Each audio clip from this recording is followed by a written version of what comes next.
Welcome to Unit 1 of Lesson 6, Gratitude's the New Attitude. What's not to be grateful for?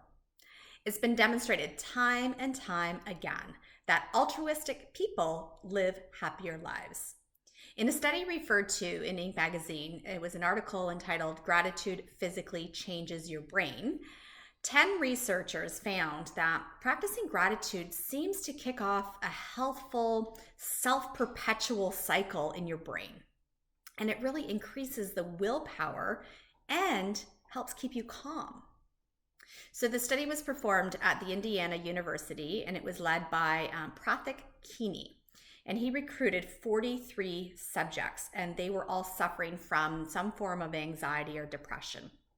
Now, half of the people in the group were asked to write letters of thanks and gratitude to anybody in their life. So they could choose to write these letters, and it could be anybody in their life, past or present.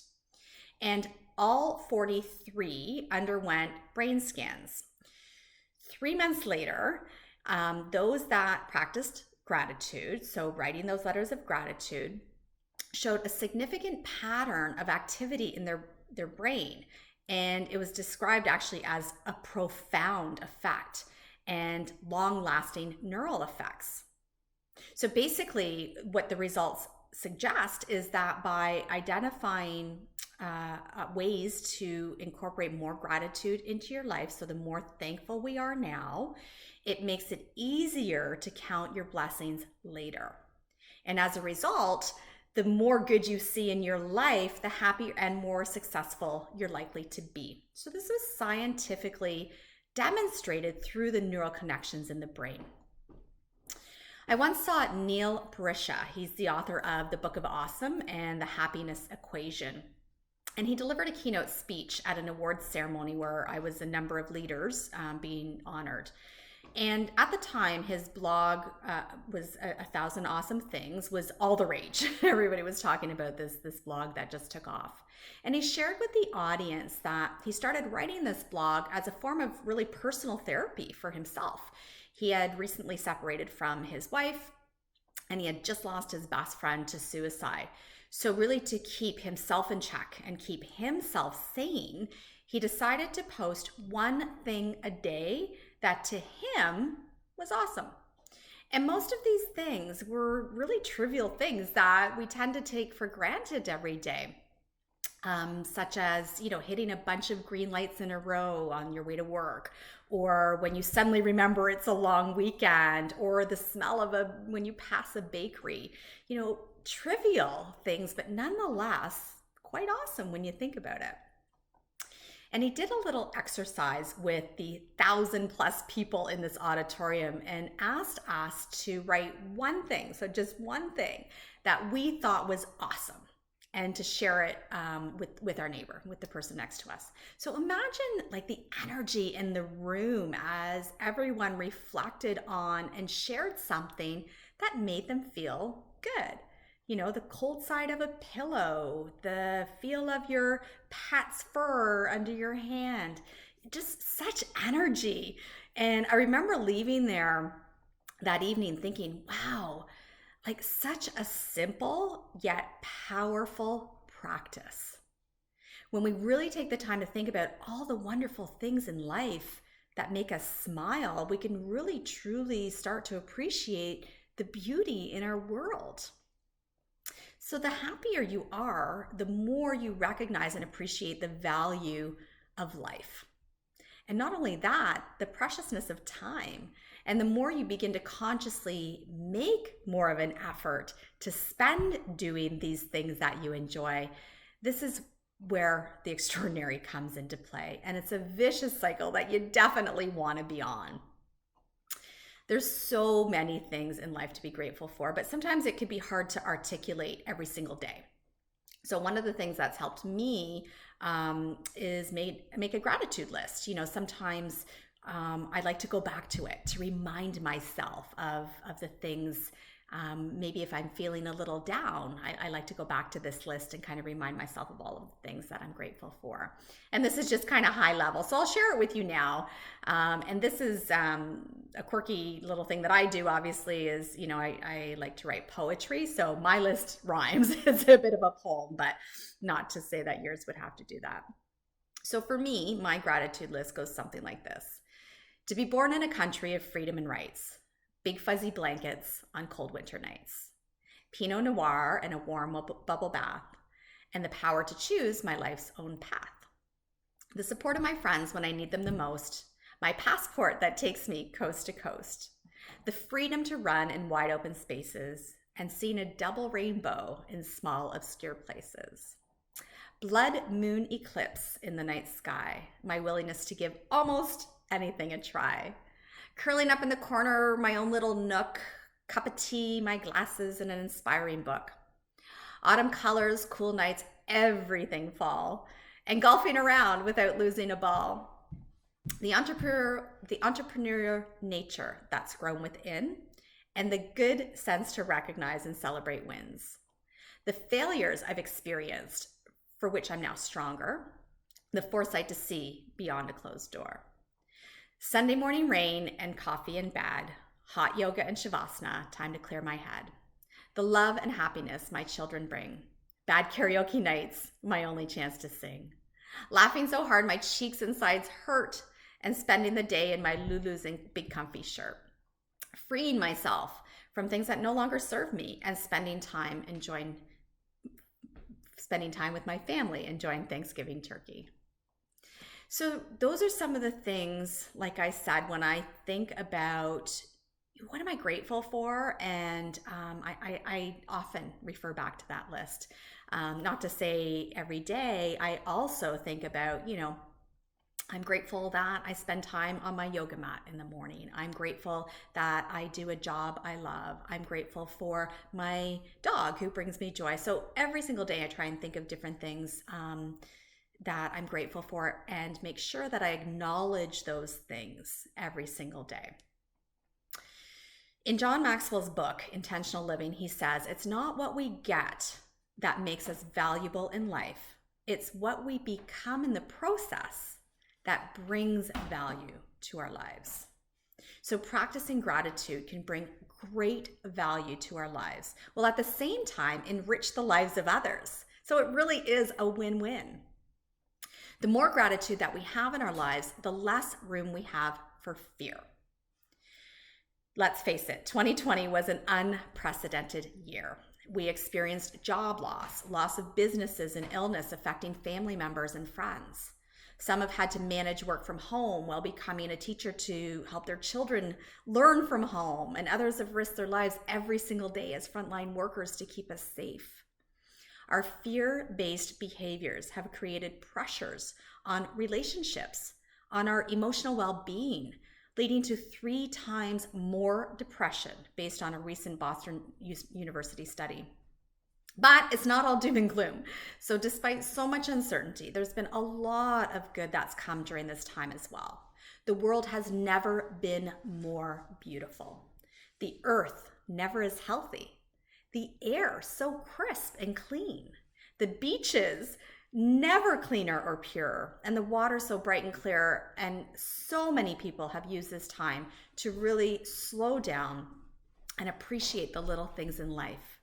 They've strengthened family relationships and connected with nature, and really have done a lot of reflection and been able to get really grounded. Now, I would never downplay the seriousness of this pandemic and the effects that it's had on world health and the global economy. But like anything else in life, pre-COVID and post, we always have a choice about how we choose to react to situations that we're faced with. And when we can move past the fear, it's just that much easier to be grateful for all of the good that we have in our lives. And when we're grateful, we cannot be fearful. Gratitude is an emotion that comes from the heart, from love.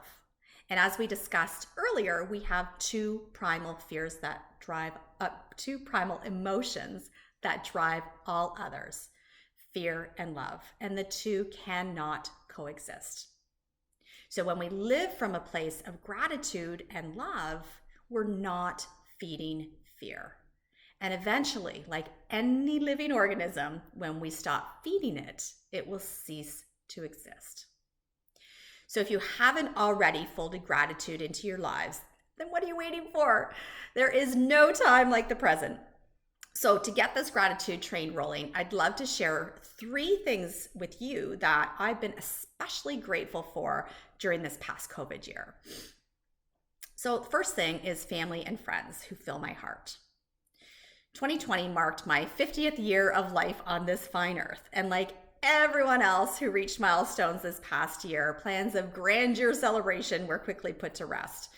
It would have been easy to skip any celebration and chalk it up to just another COVID loss, but not my circle. They went out of their way to make me feel special and loved every single minute of the weeks leading up to my big day. I had random gifts showing up at my door, lawn ornaments, balloons, small outdoor celebrations filled with love, laughter, and of course, cake. And well wishes from across the world flooded in through social media calls and texts. I couldn't have asked for anything more. I am so grateful that for all of my family and friends, and we've really helped each other through some of the tougher times this year. And I'm super proud of my children as well for their strength and resilience during this time. So when I think of all of the beautiful people in my life, I am grateful for them and my heart is always full. The second thing I have gratitude for during the COVID year was music that makes me feel with every ounce of my being. Now, I am a huge music lover. I love to sing, much to my family's chagrin, and dance all the time. So live music is really my favorite. But of course, in the absence of this, I've really taken to going back to some of the older playlists on my phone. And I've reacquainted myself with many songs from my past that have reminded me of so many cool memories. And I've found new music that I didn't even know existed. So I've really deepened my love of Motown and soul and really allowed myself to feel all aspects of songs. So really listen to them, the pitch, the sound, the instruments, the voice, the words. And it's amazing how much emotion music can evoke when we really truly take that time to listen with all of our senses. So music is another thing that I've been so grateful for over this past year. And then the third thing that I've been really grateful for this past year as well is really the way the beauty in the world raises my vibration. So I'm not sure if it's because the ecosystem's changing or if I'm simply more aware, or maybe it's a combination of both. But I've never seen so much natural beauty in my life as I had this past year. I saw back-to-back double rainbows in a matter of 3 weeks, 3 of them in 3 weeks, around my birthday no less, which was, thank you universe, was so beautiful. Fire sky sunsets, like crazy sunsets. Fall colors, so vibrant and bright, and hummingbirds and dragonflies and butterflies, like just so plentiful and calming. I spent hours this summer just in my backyard, laying on the deck, getting lost in the clouds. And the sky was like this virtual piece of art, constantly changing and moving. And I, never seeing the same canvas twice.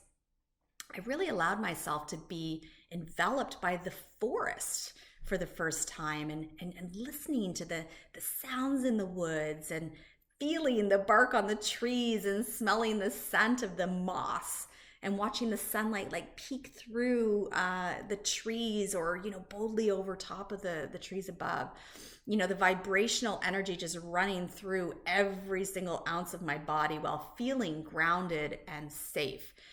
These were some of the most beautiful experiences ever that I am grateful for over this past year. So I challenge you to think about, over what would arguably be the most challenging year for many of us. What are some of those key things that you're really grateful for? So gratitude doesn't always have to be about a set practice either, through journaling or meditation. Just uttering the words, I have so much to be grateful for, or even simply saying thank you, is enough to fill the heart. So when we practice gratitude, we really open ourselves up to forgiveness and understanding of others, which in turn really guides us to weave more compassion into our lives. And being compassionate with ourselves and others has never been more crucial. So that is it for Unit 1 of Lesson 6. I will see you in the next video where we'll talk about abundance and how to bring more of that into your life. I look forward to seeing you then.